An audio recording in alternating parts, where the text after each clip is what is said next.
I'm going to invite us all to go through a little exercise here.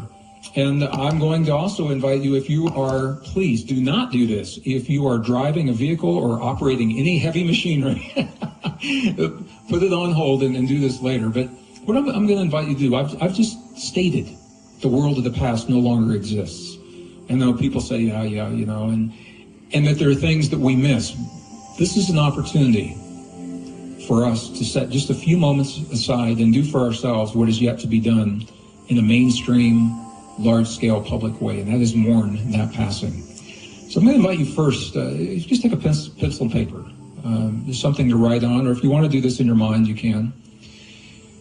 Give yourself a moment just take a deep breath, first of all.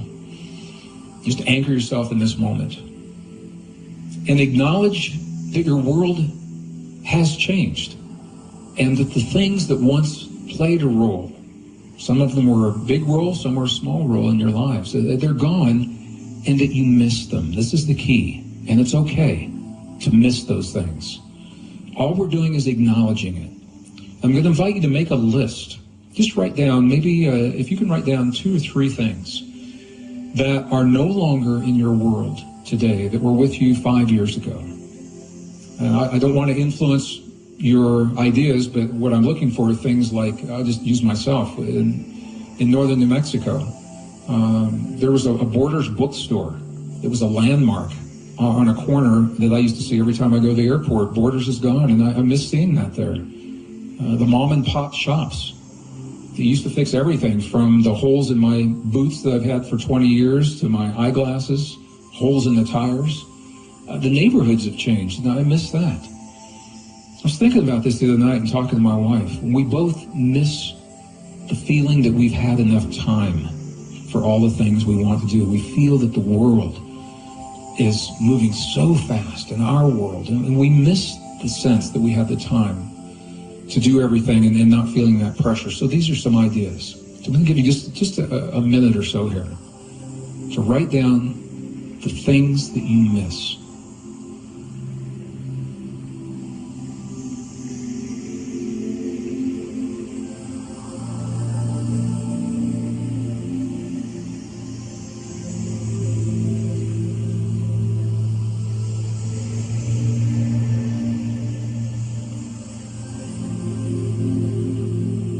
Okay, so you've probably had an opportunity. I'm sure you have at least a couple of these that are written down.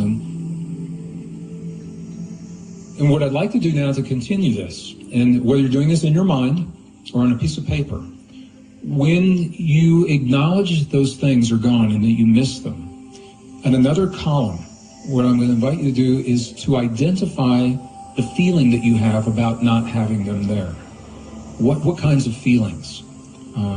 Is it a sadness? Is it overwhelm, anxiety, stress? Again, I don't want to influence, but these are the ideas. In a single word or maybe a brief phrase, how do you feel now that these things are no longer in your world? And then we're going to do something with this.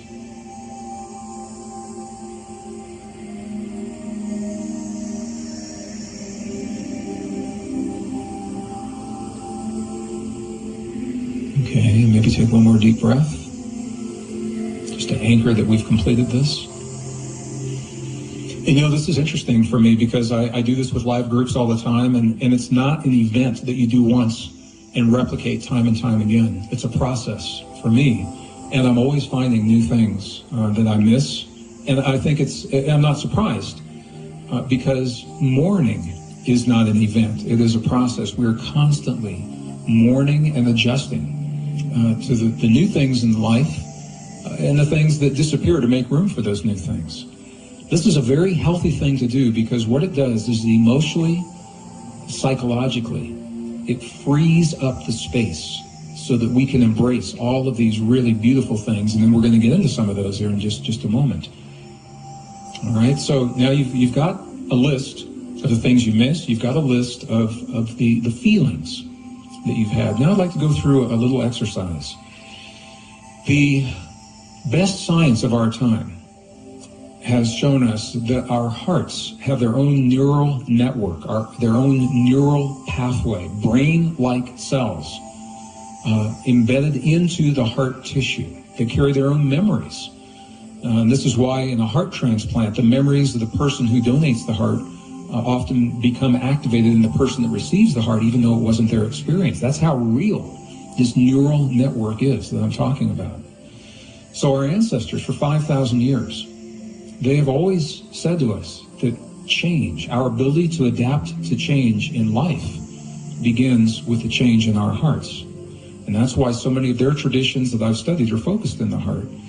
And one of the first things that our ancestors invite us to do, and that the best science of our time is showing us, is that if we can focus our attention in our heart center, move our awareness from our mind into our heart. And one of the ways to do that is to simply, gently touch your heart center in a way that's comfortable for you. Just touch in the center of your chest, lightly with your fingertip, or maybe two fingertips, or an open palm. Some people use a prayer mudra, and they nestle their prayer mudra into the sternum in their chest, gently.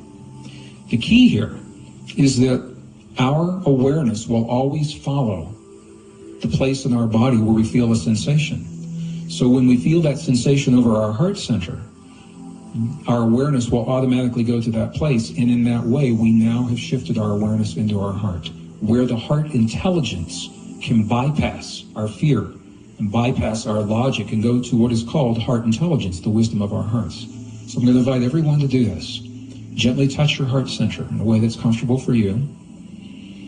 Remember to breathe and allow your awareness to move to that place.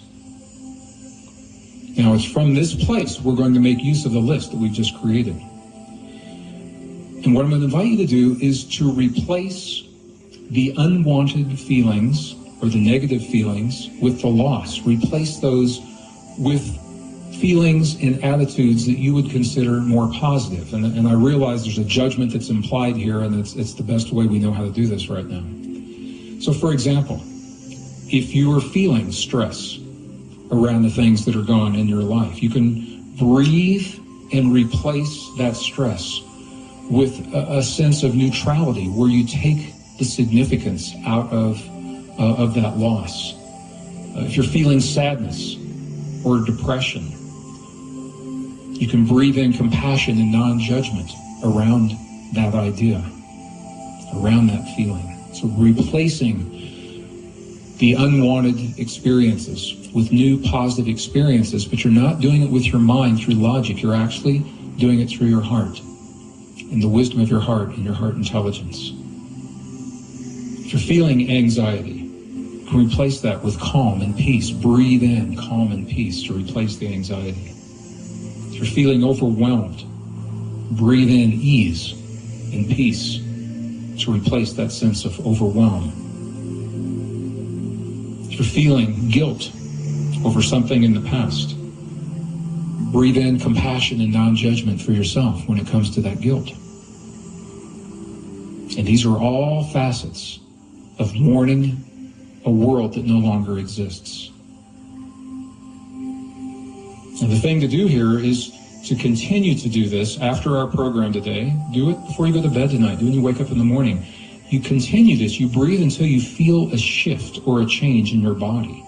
And even when a negative attitude feels justified, what happens is the emotional energy, the charge in your system that builds up around that charge, it inhibits all of the good things that can come into your life and into your body, because that space is occupied by the old feelings based upon the old world and the old ideas. So continue this until you feel a shift.